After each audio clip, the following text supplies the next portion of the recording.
Hello friends. ఈరోజు మన Bajaj గోగో electric ఆటోని ఏ విధంగా మోడిఫైడ్ చేపిచ్చాను, వెహికల్ ఎక్కడ తీసుకున్నాను, ఎక్కడెక్కడ టింకరింగ్ వర్క్ చేయించాను, ఇవన్నీ కూడా ఈ వీడియోలో అయితే చూపించబోతున్నాననమాట. వీడియో ఎక్కువ లెంతీగా లేకుండా కేవలం 3 నిమిషాలు మాత్రమే ఉంటుంది. వీడియో లాస్ట్ వరకు అయితే చూడండి. మన ఛానల్‌ని ఎవరైనా కొత్తగా చూస్తుంటే సబ్స్క్రైబ్ చేసుకొని మన వీడియోకి ఒక లైక్ అయితే చేయండి.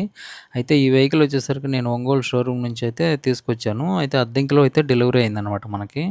అక్కడైతే డెలివరీ ఇవ్వడం జరిగింది. ఎందుకంటే మొత్తం ఇక్కడే మనం వెహికల్‌కి అయితే ప్రాసెస్ అంతా చేశాము. అయితే ఈ వెహికల్ తీసుకున్నాక వెంటనే ఫస్ట్ టింకరింగ్ వర్క్ అయితే చేపిచ్చేసాను దీనికి. టింకరింగ్ వర్క్‌లో వచ్చేసరికి మొత్తం చుట్టూ మనకి సైడ్ రేకులు, వెనక సైడ్ కూడా మొత్తం రేకైతే కట్టించాననమాట. ఎందుకోసం అంటే ఏదైనా టాప్‌ని టైట్ లాగినప్పుడు అక్కడక్కడ సొట్టలు పడిపోకుండా ఉండటం.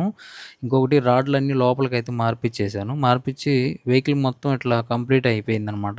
ఇది వచ్చి నేను అద్దెంకిలో అయితే చేయించాను. వీళ్ళ ఫోన్ నెంబర్ కూడా అయితే పెడతాను. ఇది మొత్తం వర్క్ చేపించడానికి ఒక 15,000 వరకు అయితే అయింది. ఈ 2 సైడ్‌లు బేబీ సీట్లు కానివ్వండి, డ్రైవర్ సీట్ కట్ చేపించి డైరెక్ట్‌గా రాడ్స్ అయితే వేయించాను. ఇంకా ఇక్కడ మెట్టయితే ఒకటి కట్టించాననమాట. ఎందుకంటే ఇది ఎవరైనా పెద్దవాళ్ళు ఎక్కేటప్పుడు ఇంతకుముందు మన మహీంద్రా ట్రియో చాలా హైట్ తక్కువైతే ఉంటది. ఎక్కడానికి ఈజీగా అయితే ఉంటదనమాట. కానీ దీని ప్లాట్‌ఫామ్ వచ్చేసరికి కొంచెం బాగా హైట్ అయితే అనిపించింది. దానికోసం అక్కడ మెట్టయితే కట్టించాను. ఈ చుట్టూ కూడా సైడ్ కూడా మూల రేకులైతే కట్టించుకోవాలి. ఎందుకంటే టాప్ అనేది లాగినప్పుడు మడత పడిపోతా ఉంటది. ఇంకా ఏదైనా పైన వెయిట్ ఏసినప్పుడు ఇబ్బంది లేకుండా ఉండటం కోసం పైన ఒక 15 రాడ్ల వరకైతే ఇచ్చాననమాట. ఒక 3 వరుసలుగా.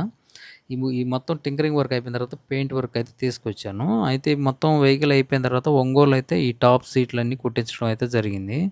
ఈ పైన గ్రీన్ మ్యాట్ ఇంతవరకు అయితే నేనే వేసుకున్నాను అనమాట. లోపల మ్యాట్లు కానివ్వండి ఇవన్నీ ఆన్‌లైన్‌లో అయితే తీసుకున్నాను. తీసుకొని మొత్తం నేనే కట్ చేసుకొని మొత్తం అయితే ఫిట్ చేసుకోవడం అయితే జరిగింది. వెహికల్ మొత్తం కంప్లీట్ అయిపోయిన తర్వాత వెహికల్ అయితే ఈ విధంగా వచ్చింది. అయితే ఈ టాప్ సీట్లు మాత్రం ఒంగోలులో కుట్టించడం జరిగింది. ఈ టాప్ సీట్లు కూడా ఒక 13,000 వరకు అయితే తీసుకున్నారు. ఈ సైడ్‌లో డోర్ అయితే తీసేసి ఇక్కడ కూడా చిన్న సీట్ లాగా అయితే అరేంజ్ చేశాను. ఇంకా ఈ సీటు కొంచెం వెనక్కైతే జరపడం జరిగింది. ఎందుకంటే మనం ఎక్స్ట్రాగా ఫిట్ చేసుకున్న సీట్‌కి దాని మీద కూర్చున్న వాళ్ళకి కాళ్ళైతే తగిలకుండా చేసుకున్నాను. అదేవిధంగా ఈ సీట్ కింద కూడా ఈ సీట్ ఫోల్డ్ చేసినప్పుడు మొత్తం మ్యాట్ అయితే వేశాను. ఏదన్నా చిన్న ప్లాట్‌ఫార్మ్ లాగా మనకి ట్రక్ ఆటోలాగా కూడా అయితే ఉపయోగపడుతుంది. దీనికి డోర్ రావడం వల్ల. ఈ టింకరింగ్ చేపించినప్పుడు ఈ డోర్‌కి కూడా రేకయితే పెట్టిచ్చేసాననమాట. ఏదైనా వేసుకోవాలన్నా, ఎవరైనా కూర్చోవాలన్నా ఇబ్బంది లేకుండా ఉండటం కోసం. ఇక లోపల ఇంకా ఫ్రంట్‌లో ఈ మొత్తం గ్రీన్ మ్యాట్‌తో అయితే కవర్ చేసేసాను. నీట్‌గా ఉంటుందని. అయితే ఈ ఫ్రంట్‌లో చెక్క వేపించడం అయితే మర్చిపోయాను స్టార్టింగ్‌లో. అయితే ఈ చెక్క కూడా అయితే వేపిచ్చేసాననమాట. రైటు బాగా 11:30 అయితే అయింది. ఇది మొత్తం కట్ చేపిచ్చి వీళ్ళంతా కార్పెంటర్లు వీళ్ళు కొంచెం అంతా తెలిసినోళ్ళనమాట. వీళ్ళు నైట్ వరకు ఉండి చెక్క కూడా అయితే కట్ చేసేసి వేశారు. దానికి కూడా ఫ్రంట్‌లో నేను గ్రీన్ మ్యాట్ అయితే ఏసాను.